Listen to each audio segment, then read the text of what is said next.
पिछले 17-18 महीनों से मैं लगातार हर एक प्लेटफॉर्म पे कहता आ रहा हूँ कि आने वाले समय में जुडिशरी और सिविल सर्विसेज ये दो ऐसे क्षेत्र हैं जहाँ की एग्जामिनेशन, जहाँ के एजुकेशन और जहाँ पे करियर को लेकर के बड़े बदलाव आएंगे।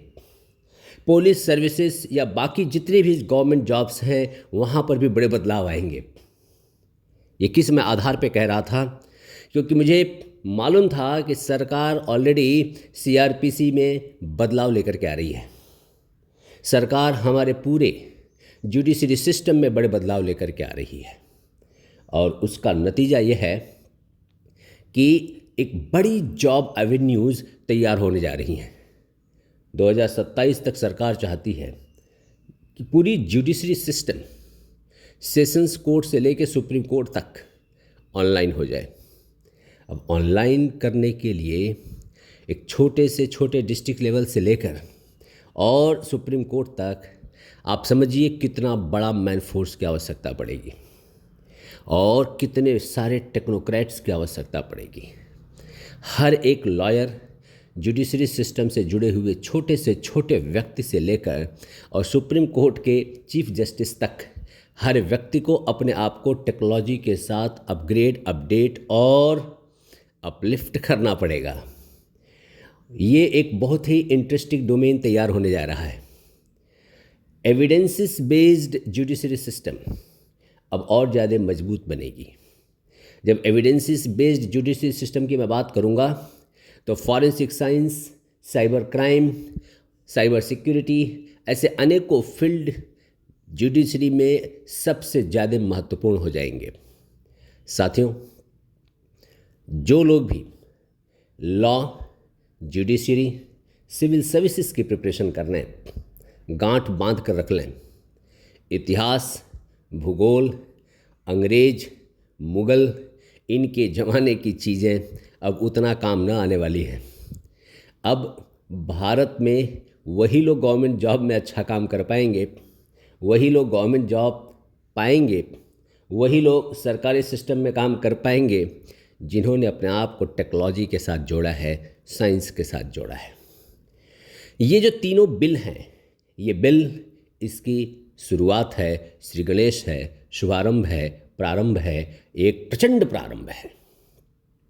सरकार बड़ी क्लियर है और सरकार जिस तरह से इस रिफॉर्म को कर रही है, मैं बड़े विश्वास के साथ कहना चाहता हूँ, NEP 2020 में जो लोग भी लॉ ले रहे हैं या जो लोग भी बैचलर ऑफ आर्ट्स ह्यूमैनिटीज़ ले रहे हैं या जो लोग भी इंजीनियरिंग या साइंस पढ़ रहे हैं, उनके लिए खूब अपॉर्चुनिटी है कि दूसरे स्ट्रीम के सब्जेक्ट्स लेकर अपने आप को आने वाले समय के लिए एक बेहतर प्रोडक्ट बना सकें।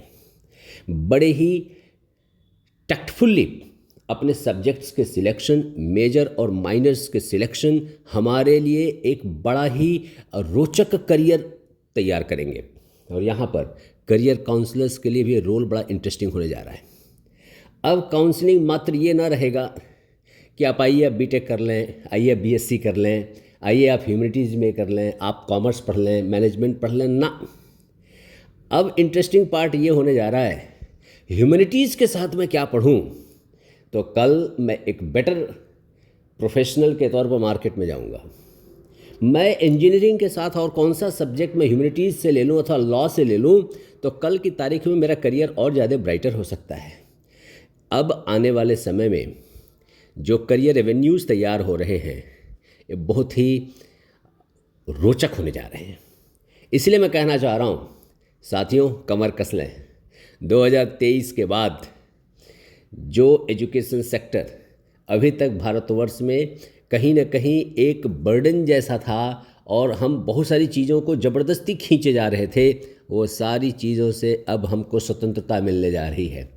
भारत के 75 साल के स्वतंत्रता दिवस के बाद हम जो 76th ईयर सेलिब्रेट करेंगे, भारत में हर एक क्षेत्र में एक अलग तरह की स्वतंत्रता की अनुभूति की प्रतीक्षा हम कर रहे थे, जिसका अब अंत हुआ है।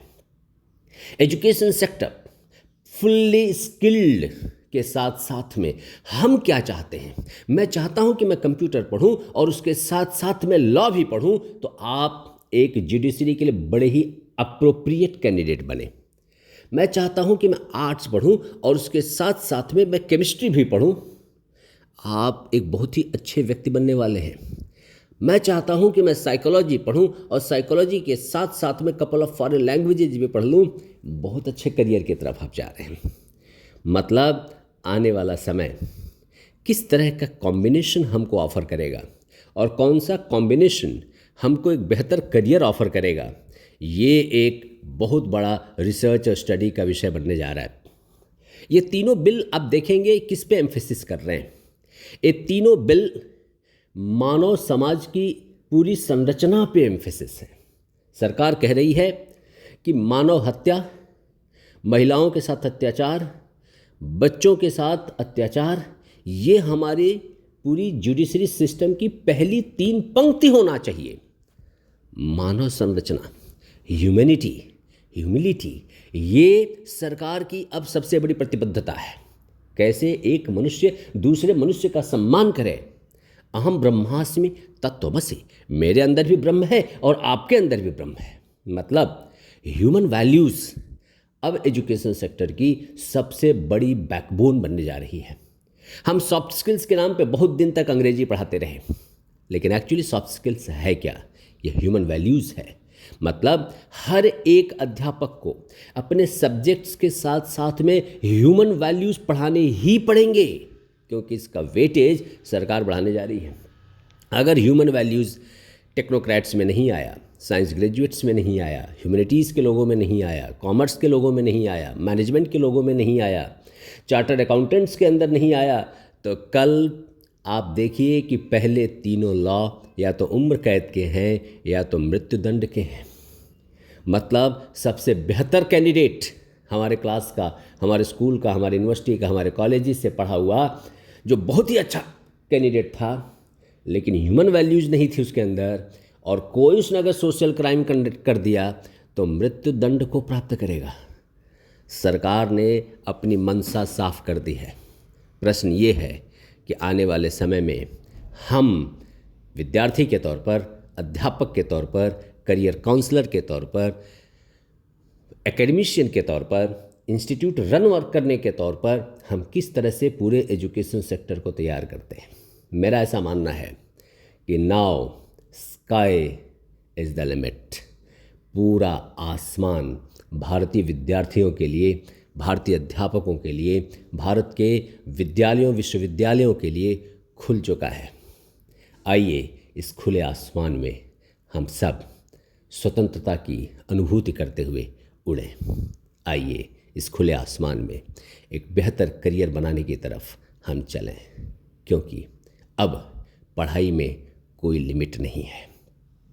अब ऐसा नहीं है कि आपने एक बार बीकॉम ले लिया तो आपको जीवन पर्यंत आपके ललाट पे लिख गया होगा कि आप कॉमर्स के ही विद्यार्थी रहेंगे और अगले 60 वर्षों तक आप सिर्फ कॉमर्स ही करेंगे। नहीं, आप कॉमर्स के साथ दूसरा कोई कॉम्बिनेशन ले सकते हैं, दूसरा कोई कॉम्बिनेशन ले सकते हैं और एक बेहतर नई दिशा में, अपने मनोवांछित क्षेत्र में अपने करियर को ले जा सकते हैं। ऐसी स्वतंत्रता, ऐसी आज़ादी पहले कभी न थी। ऐसी आज़ादी और कहीं न है। आइए हम एक नए भारत का निर्माण करें, एक नए राष्ट्र का निर्माण करें, भारतवर्ष को एक नई दिशा में लेके जाएं। धन्यवाद।